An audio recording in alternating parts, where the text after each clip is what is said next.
Hello everyone, I'm starting today's layout with a 4x6 photo of my daughter when she was 3 years old.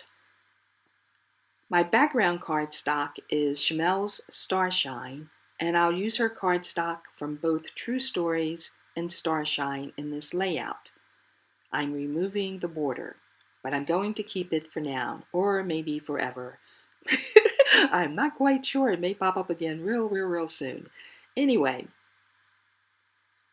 to add a little contrast between the background paper and my photo, and I love this cardstock.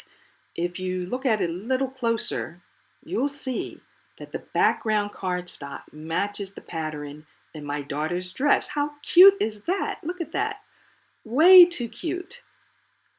Who would have thought that someone would make cardstock to match my daughter's dress? But here we go, here it is.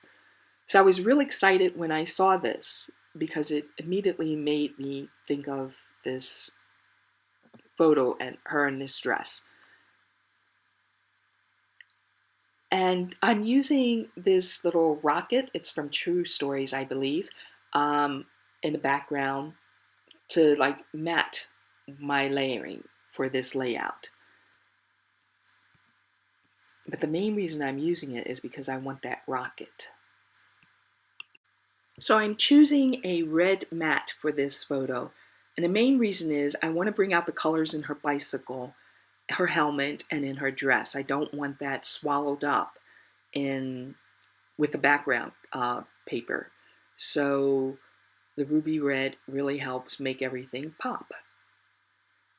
And even with just the border, you can see that it stands out already. I'm splitting this background paper, the little rocket paper, because I want it to extend a little further than what it will if I keep it as a 6x6. And I'm going to fast forward while I do my normal layering around my photo. So I like using this particular technique, I guess I can call it a technique, of matting my photo. It gives depth to the photo. So no matter what the background cardstock looks like, no matter how busy it is, it really helps my photo to pop out and stand on its own. And second, I get to use up all those gorgeous scraps that I just can't part with. And all I do here is pick out a bunch of cardstock that I know marries well together. I play with it and just put it together around the photo until I get it to where I want it to be. And as you can see, the finished product against the background paper, as busy as this is, the photo stands out on its own now.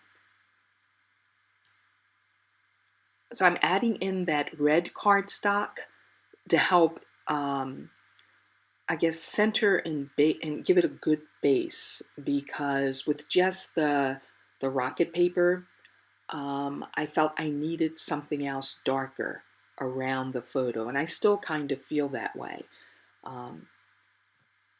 So we'll see what happens. And I ink the edges just to help everything stand out more.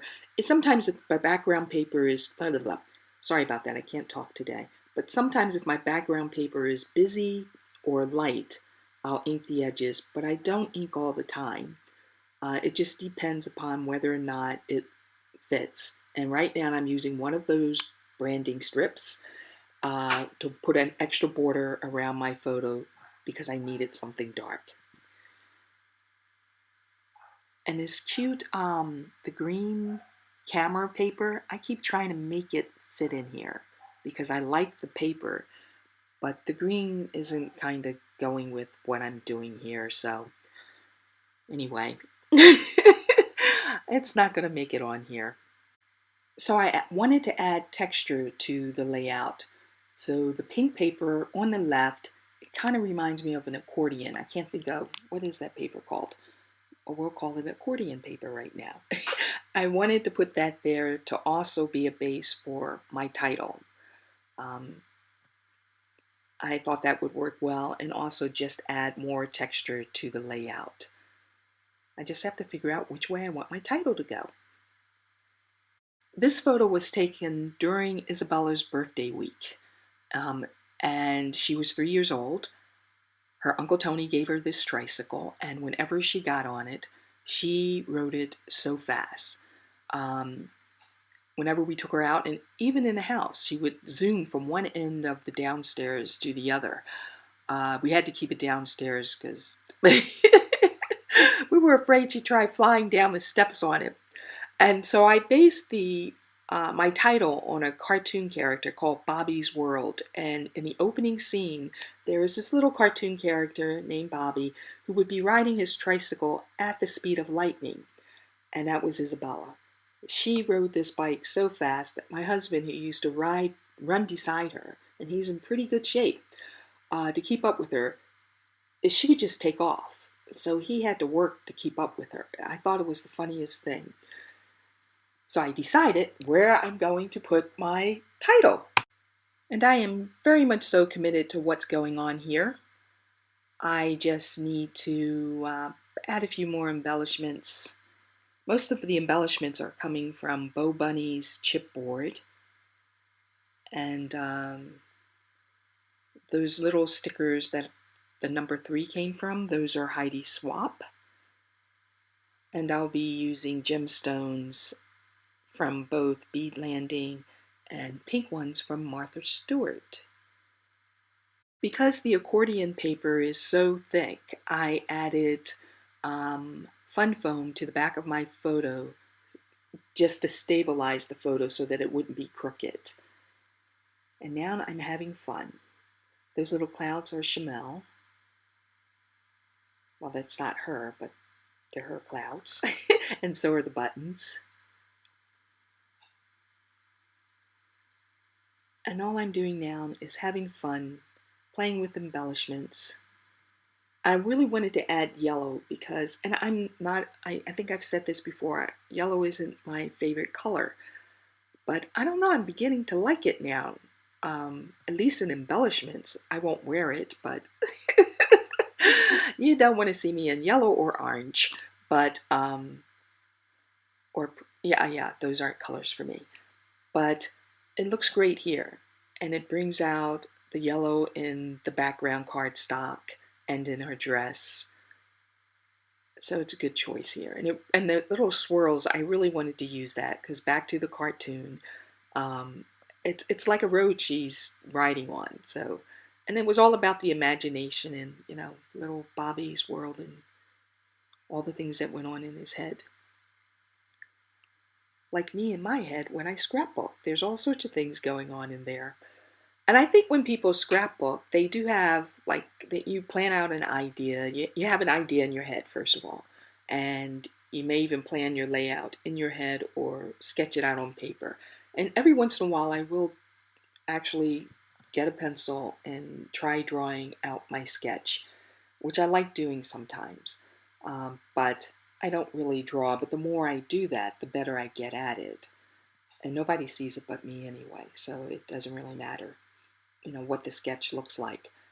But it's nice to have an idea in the beginning, and this layout pretty much came out the way I imagined in my head. I wasn't sure where the title would go or the journaling would go, but pretty much the rest of it came out the way I wanted it to come out.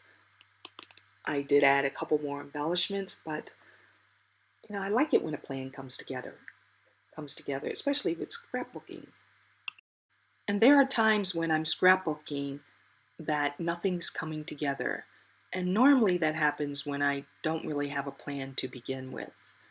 And so I find that if I plan my layouts, pick out all my cardstock, pick out the embellishments that I believe would work with the layout, maybe just a couple extra items. But what I'm finding, especially since I'm sharing my layouts more, the less I have on my desk, the better. Because when I scrapbook and nobody's looking and I'm not filming or sharing or whatever, I can have a ton of stuff on my desk. It doesn't really matter. For some reason, it doesn't matter. Maybe because I'm not thinking about time or sharing. I'm being selfish. I'm keeping it to myself. Okay, I do that sometimes. And if I have all my normal items on my desk, my Tim Holtz gadgets, my two little um, dishes of chipboards and other items, and um, just things that I like might grab, I might grab and put in a layout. If I have all these things and extra embellishments around, or items from the past layout I did, it just gets to be too much. And I'll see something, I'll go, that might work on here. Oh, maybe I could put this here. And it gets crazy. So, especially if you're a beginner and you're just starting out scrapbooking, um, there's little advice I always give to people because I figure people figure out what they need or want on their own. But I would say don't fill up your space with everything that you have that you like because you might use it. Because it may very well slow you down. At least that's the way it works for me. Um, so advice number one, try to keep your desk as clear as possible. And two, before going to your next layout, maybe put everything away. And that's really hard to do because you get excited, you want to go to that next layout. But if I'm doing a sister page, I probably won't put everything away because I want things to marry. So I'll bring the items from one page to the next page. Not marry perfectly, but I want them to be like a happy couple, my two sides. And I'm not one to always use the exact background cardstock or on both sides, the sister layout. I'm not very good at matching. I mean, you would know that if you saw what I'm wearing right now, too. Nothing matches. And that's truly okay if nothing matches. The sister page to this will more than likely be something about her birthday. But if it's not, let's say this is the last item for her birthday, if I'm concerned about what's going on in the next page and how it will look next to this because another story begins, I can use something as far as the title on that page to show the transition. There's something in the photos, something with the title that I can really do or help to show the transition that the birthday's over with and we're at the beach or whatever the next event is. But normally, there are other ways to show that transition from one page to the next or one story to the next. And so I really don't worry about making everything matchy-matchy. So to finish this off, I'm adding in a little Color Shine by Heidi Swapp of white and gold. I'll give you a closer look in just a minute, but I want to thank you for stopping by and joining me today. Have an awesome day, and I hope to see you next time. And please like, subscribe, and share. It's very easy to do.